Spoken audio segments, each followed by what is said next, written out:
விஜய் ஒன்று இறை தூதர் இல்லை, அவரை போய் நின்று நீங்கள் இப்போ உயிரை பலி கொடுத்து பார்க்கணுங்கிறாங்க. வந்து கேட்ட இடத்துல கொடுத்துருந்து தகுந்த பாதுகாப்பு கொடுத்துருந்தா எங்களுக்கு இந்த பிரச்சனை வந்திருக்காது, எங்கள் விஜய் அண்ணா மேலே எங்களுக்கு எந்த கோபமும் இல்லை பதிலன்னு ஒரு குழந்தை பறி கொடுத்த அம்மா சொல்கிறாங்க. இதை ஏன் கவனிக்க மாட்டேங்கிறீங்க? அவங்களுடைய வேதனை விட உங்கள் வேதனை பெருசா?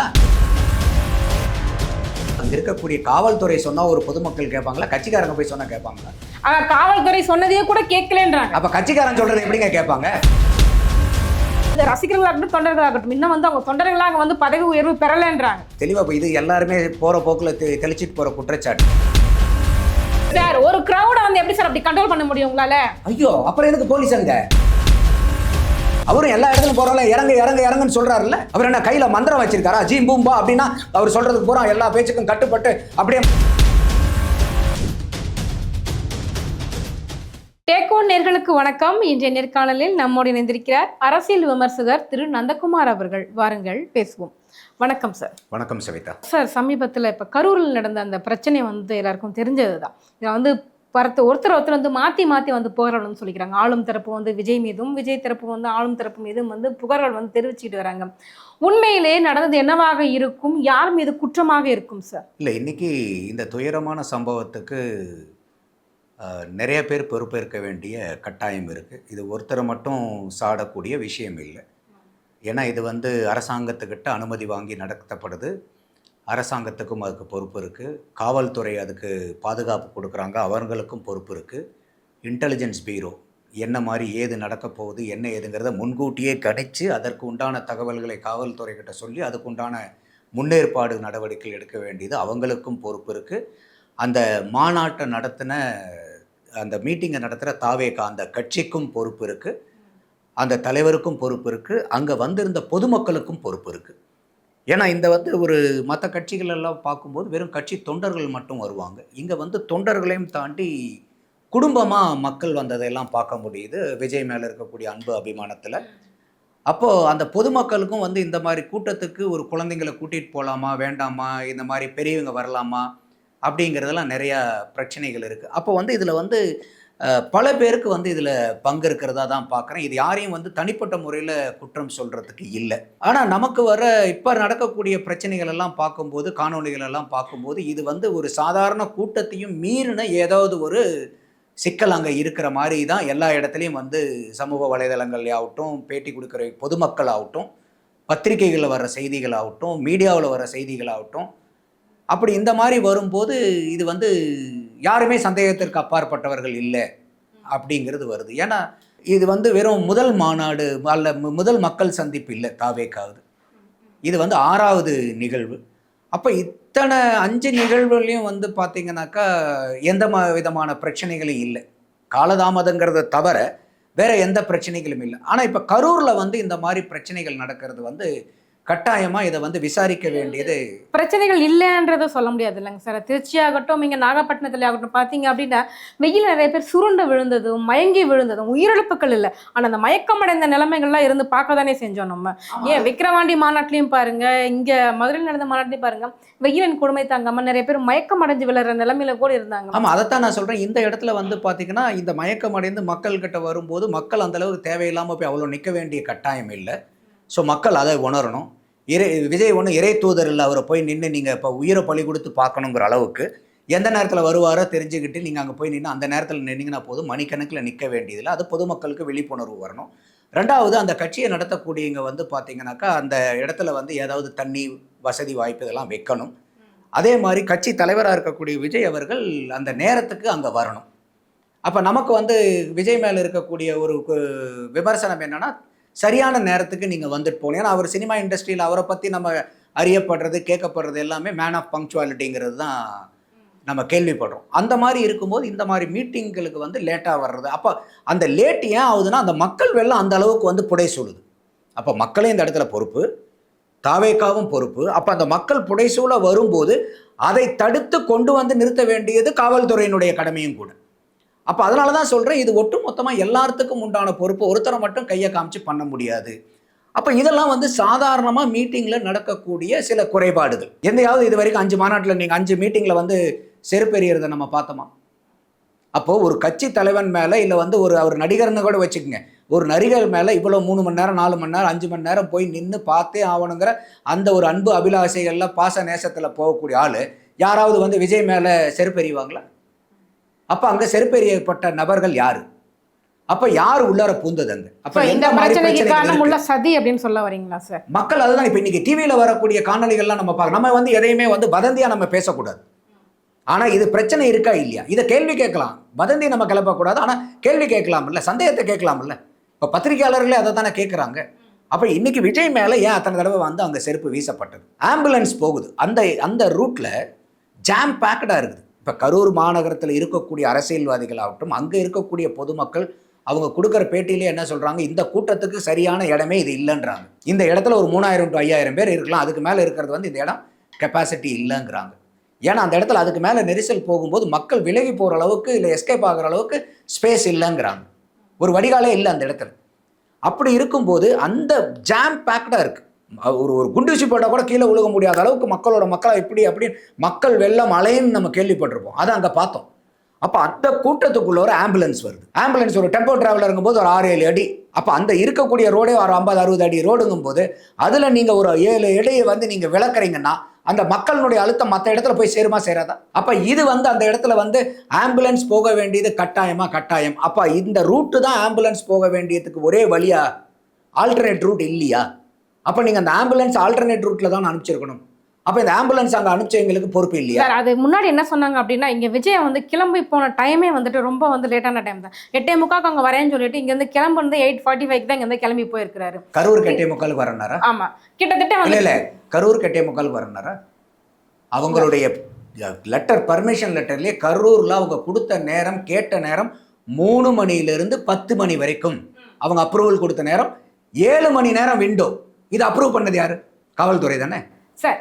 அவங்க சொன்ன டைம் வந்து வேற சார். இவரு ரொம்ப நீங்க கடந்து போகல. ஒரே நிமிஷம், யாருமே கடந்து போகல. இல்ல 8:45 மணிங்கிறது கரூரினுடைய நேரமா? அதை நீங்க சரி பண்ணிக்கிங்க. கரூர்ல அவங்க கேட்ட நேரம் 3 மணியிலிருந்து 10 மணி வரைக்கும் இரவு. அப்ப 7 மணி நேரம் நீங்க விண்டோ கொடுக்குறீங்க. அப்ப 3 to 10னா எது வேணா நேரம் தானே. அதுல விஜய் எத்தனை மணிக்கு அங்க போனாரு? நாமக்கல் மீட்டிங்க்கு காலதாமதமா வந்தாரா? கட்டாயமா காலதாமதமா வந்தார். ஏற்புடையதே இல்லை, கட்டாயமா காலதாமதமா வந்தார். ஆனா கரூர்ல அவங்க கேட்டிருந்த பர்மிஷன் என்ன? 3 மணியிலிருந்து 10 மணி வரைக்கும். அதை நீங்க அப்ரூவலும் கொடுத்துருக்கீங்க. அப்ப 7 மணி நேரம் வேண்டாம். 3 to 10னா 3 மணிக்கு வந்தாலும் சரி, 9:45 வந்தாலும் சரி தானே. அப்ப இவர் 7 மணிக்கெல்லாம் அங்க போய் நிக்கிறாருல்ல. அப்ப இது காலதாமதமா வந்தனாலே உங்களை பாக்குறதுக்காக தான் வந்திருக்காங்க மக்கள். உங்களை பாக்குறதுக்காக தான் அவ்வளவு தூரம் வந்து கூடி நிக்கிறாங்க அப்படின்னும் போது அடிப்படை தேவைகளை வந்துட்டு நீங்க தான் பண்ணணும், உங்க கட்சி தரப்புல தான் பண்ணணும்னு சொல்லியிருந்தாங்கல்ல. குறைந்தபட்சம் குடிநீருக்காவது ஏற்பாடு பண்ணிருக்காங்க கூட இல்லன்றாங்கல்ல. இது கரூர்ல மட்டும் இல்லைங்க, எல்லா மாநாட்டிலையும் அவங்க செய்யணுங்கிற, எல்லா மீட்டிங்லயும் செய்யணுங்கிற, அதுல எனக்கு மாற்று கருத்தே இல்லையே. ஆனா கரூர்ல லேட்டா வந்தனாலதான் இந்த ஸ்டாம்பீடு நடத்தினுங்கிறது எனக்கு ஏற்புடைய வாதம் இல்லை. தண்ணி கொடுக்கணுமா? கொடுக்கணும். அதே மாதிரி நீங்க தண்ணி கொடுக்கறதுக்கு அந்த இடத்துல எப்படிங்க ஒரு இடத்துல இருந்து ஒரு இடம் போய் ஒருத்தவங்கனால எப்படிங்க தண்ணி கொடுக்க முடியும்? நீங்க போய் அவ்வளவு தூரம் பார்க்க போறீங்க, போற ஆட்கள் தண்ணி கொண்டு போகணுங்கிற ஒரு அக்கறை வேண்டாமா? அப்ப அதனாலதான் சொல்றேன், பொறுப்பு தாவேக்காக்கு இருக்குதா? இருக்குது. போற ஆள் எனக்கு தண்ணி வேணுங்க, எனக்கு தாகம் அடிச்சா தண்ணி குடிக்கணுங்கிற அந்த பேசிக் இன்ஸ்டிங்க்ட் எனக்கு இருக்கணுமா இல்லையா? எனக்கு தண்ணி வேணுங்கிறது எனக்கு தானங்க தெரியும். அப்ப நான் தண்ணி கொண்டு போகக்கூடிய பொறுப்பு என்கிட்ட இல்லையா? அப்ப அதனாலதான் சொல்றேன். அப்போ மத்த மீட்டிங்க்கு போறா, லேட்டா போனாரு. ஆனால் கரூரில் 3 to 10 மணி வரைக்கும் நீங்கள் டைம் கொடுத்துருக்கீங்க. 7 மணிக்கு அவர் அங்கே இருக்கார். என்ன லேட் இதில்? அப்போ இந்த மாதிரி லேட்டாக போனால் உடனே இந்த மாதிரி ஸ்டாம்பீட் நடக்கும். நேரம் கூட கூட கூட்டம் வந்து ரொம்ப அதிகமாகிக்கிட்டே போகுது. டென்சிட்டி வந்து ரொம்ப அதிகமாயிடுச்சு. இதுக்கு இந்த அவங்க கேட்ட இடத்த விடவும் வேற ஏதாவது இடம் கொடுத்துருந்தாங்க அப்படின்னா இன்னும் உயிர் பலிகள் வந்து அதிகமாக இருந்திருக்கும் அப்படின்னு சொல்றாங்கல்ல சார். அவங்க கேட்ட இடத்துல இதுவே கொஞ்சம் பாதுகாப்பான இடம் தான் சொல்றாங்க. கூட்டம் அதிகமாயிட்டே போயிட்டு இருக்குன்னு உங்களுக்கு தெரியிற விவரம் அங்கே இருக்கக்கூடிய இன்டெலிஜென்ஸ்க்கும் அங்கே இருக்கக்கூடிய காவல்துறைக்கே தெரியாதா? தன்னுடைய கட்சி நிர்வாகிகளை விட்டு கூட்டத்தை ஓரளவு கண்ட்ரோல் பண்ணிருக்க முடியுமா? முடியாதா? இத்தனை மணிக்கு தான் வர்றேன், இவ்வளவு கூட்டத்தை ஏன் இப்படி கூட்டுறதுக்கு கண்ட்ரோல் பண்ணிருக்கலாம் இல்ல சார்? விஜய் கட்சியில தொண்டர்கள் சொல்றாங்க, ரசிகர்கள் சொல்றாங்க, மாவட்ட நிர்வாகம்னு சொல்லுது. மாவட்ட நிர்வாகம் அவங்க கட்சியோட மாவட்ட நிர்வாகம் என்ன பண்ணிட்டு இருக்காங்க சார்? அதாவது அங்க இருக்கக்கூடிய காவல்துறை சொன்னா ஒரு பொதுமக்கள் கேட்பாங்களா? கட்சிக்காரங்க போய் சொன்னா கேட்பாங்களா? காவல்துறை சொன்னதையே கூட கேட்கலன்றாங்க. அப்ப கட்சிக்காரங்க சொல்றது எப்படிங்க கேட்பாங்க? ரசிகர்கள், அதாவது ரசிகர்களாகட்டும் தொண்டர்களாகட்டும் இன்னும் வந்து அவங்க தொண்டர்களாக வந்து பதவி உயர்வு பெறலன்றாங்க. இல்ல நீங்க தெளிவா இது எல்லாருமே போற போக்குல தெளிச்சிட்டு போற குற்றச்சாட்டு. அங்கே வரக்கூடிய ஆட்கள் வெறும் தாவேகா தொண்டர்கள் மட்டும்தான் இருந்தாங்களா? இப்போ இன்னைக்கு வந்து அந்த 10 குழந்தைகள் இறந்துருக்குது, அப்பாவி குழந்தைகள், அவங்களாம் தாவேகா தொண்டர்களா? குழந்தைகளை மாநாட்டுக்கு கொண்டு வராதீங்க அவரு தான் சொல்லியிருக்காரு. அதை தானே சொல்றேன் நான். அப்ப இவங்கெல்லாம் நம்ம அங்க வந்தவங்க பூராமே தாவேகா தொண்டர்களா?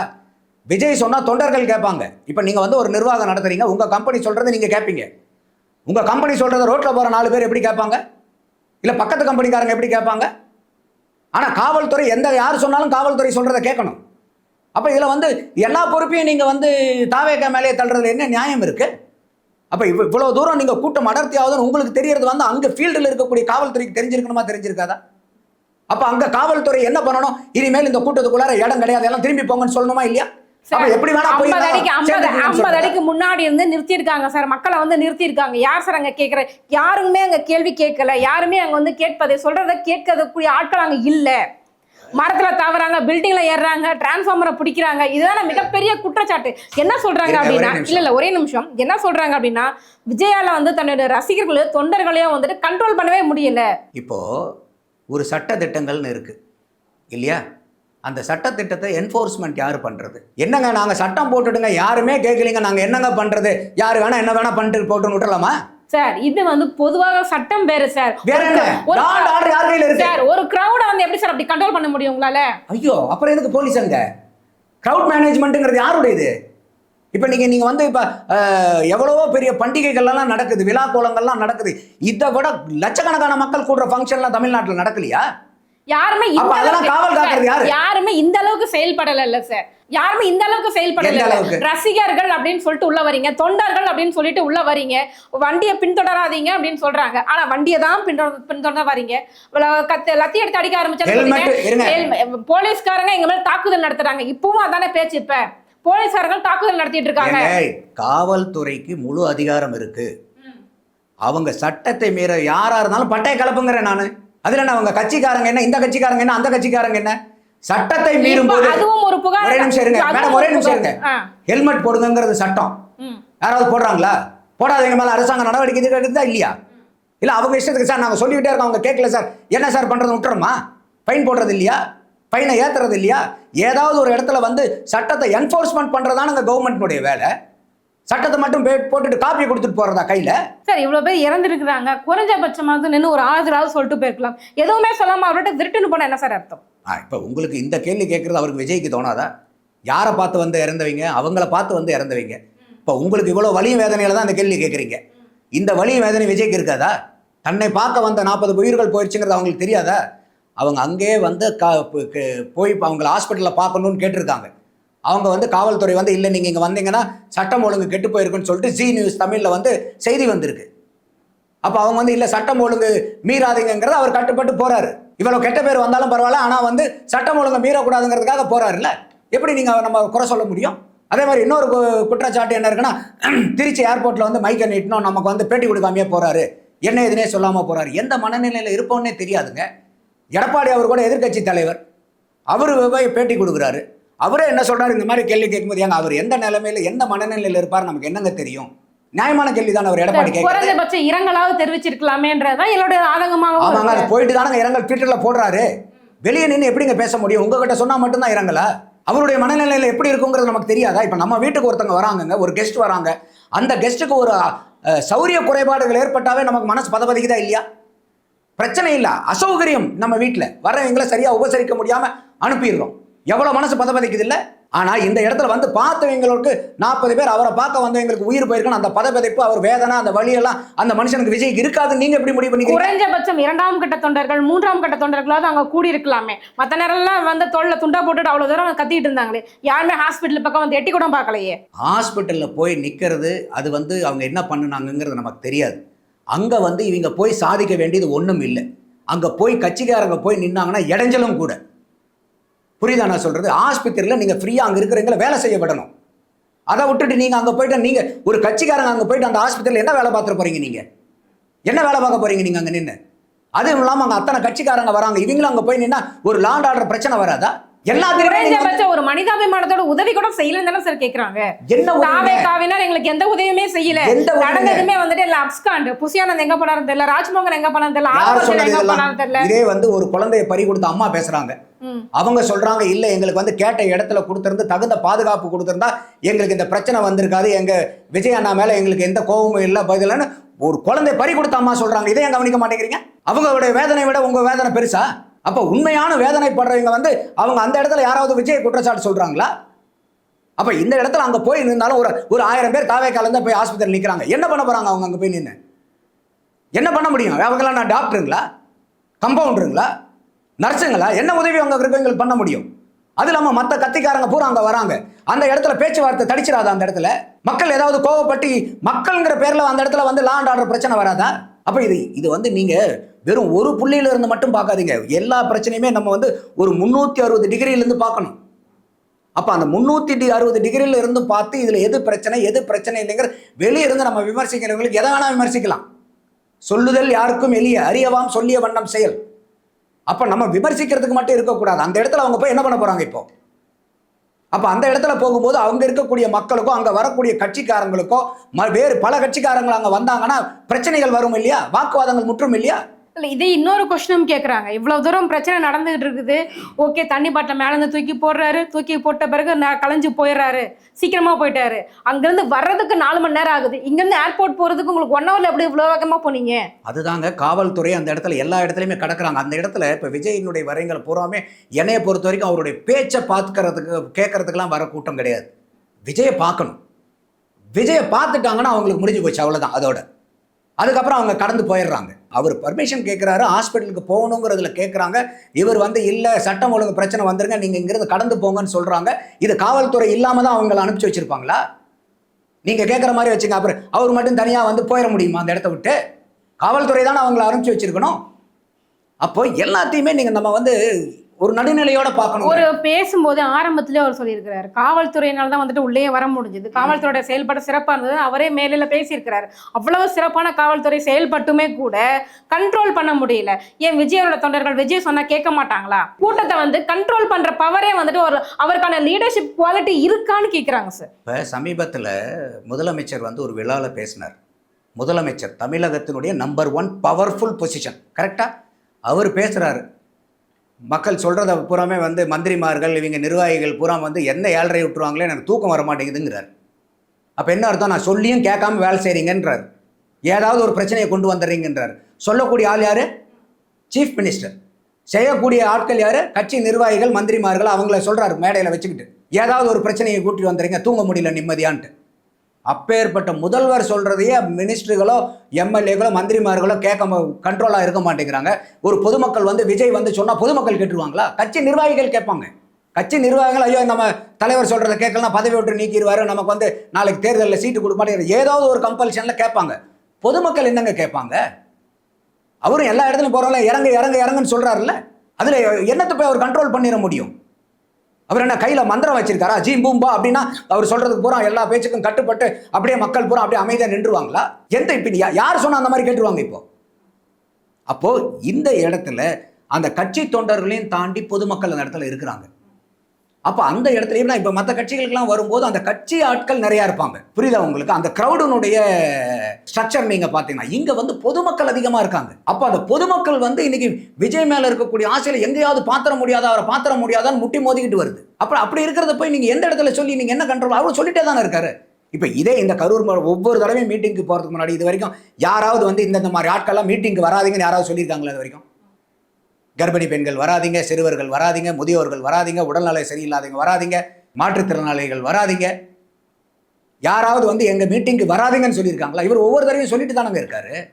இப்போ இந்த கரூர் மீட்டிங்க்கு முன்னாடி, நாமக்கல் மீட்டிங்க்கு முன்னாடி கூட ஒரு 12 இதில் வந்து அறிக்கை விட்டுட்டு தானே போகிறாங்க. எல்லாருமே பார்க்குறாங்க, படிக்கிறாங்க, கேட்குறாங்க. அதே மீறி வரவங்க நீங்கள் என்ன பண்ண முடியும்? அப்போ அதனால தான் அந்த இடத்துல இவங்களையும் மீறுறதுக்கு நமக்கு main law and order police, அதுதான் அந்த இடத்துல மெயினாக நம்ம பார்க்கணும். அப்போ இன்டெலிஜென்ஸ் இருக்காங்க. இன்டெலிஜென்ஸ் வந்து போலீஸ் கணிக்கிறதுக்கும் மேலே இன்டெலிஜென்ஸ் வந்து அவங்களுக்கு ஃபீடிங் கொடுப்பாங்க. என்ன ஏது எப்படி எந்த மாதிரி இருக்குது, யார் வராங்க யார் போகிறாங்க, என்ன மாதிரி க்ரௌடு வருது. அப்போ இத்தனை இடத்துலையும் பிரச்சனை இருக்குது. ஒரு இடத்துல மட்டும் ஒரே ஒரு புள்ளியை மட்டும் வச்சு அதுலேயே சுற்றிக்கிட்டு இருக்கீங்க. இத்தனை பிரச்சனை இருக்குது, இதெல்லாம் ஏன் கவர் பண்ண மாட்டீங்கிறதா நம்மளுடைய கேள்வி. அந்த புள்ளியில் பிரச்சனை இல்லையா? இருக்குது. நான் அதை எங்கேயாவது சொன்னேன் இல்லை தாவேகா மேலே தப்பு இல்லை, விஜய் மேலே தப்பு இல்லைன்னு எங்கேயாவது சொல்கிறேன்னா? இருக்குது. ஆனால் அது மட்டும்தான் தப்பா? மற்றதெல்லாம் தப்பு இல்லை, மற்றதெல்லாம் பர்ஃபெக்டாக இருக்கா? அதுதான் நம்மளுடைய கேள்வி. அப்போது அதனால தான் சொல்கிறேன், இந்த பிரச்சனைக்கு இந்த இதுக்கு எல்லாருமே பல பேர் கூட்டு பொறுப்பு இருக்க வேண்டிய கட்டாயத்தில் இருக்கும். தொடர்ந்து பேசுவோம் சார். கரூரில் நடந்த அந்த துயர சம்பவம் வந்துட்டு கண்டிப்பாக மக்கள் ஒரு தெளிவு பெற்றிருப்பாங்க. என்ன மாதிரியான ஒரு நாலேஜ் வந்து அவங்களுக்கு வந்திருக்கும். இதுக்கப்புறம் இந்த மாதிரி சம்பவங்கள் நடக்கக்கூடாது அப்படின்னு கட்சிகளும் வந்து புரிஞ்சிருப்பாங்க. 2026 தேர்தல் எதை நோக்கி பயணிக்க போகிறது என்பதை பொறுத்திருந்து பார்ப்போம் சார். நன்றி. நன்றி சுவிதா.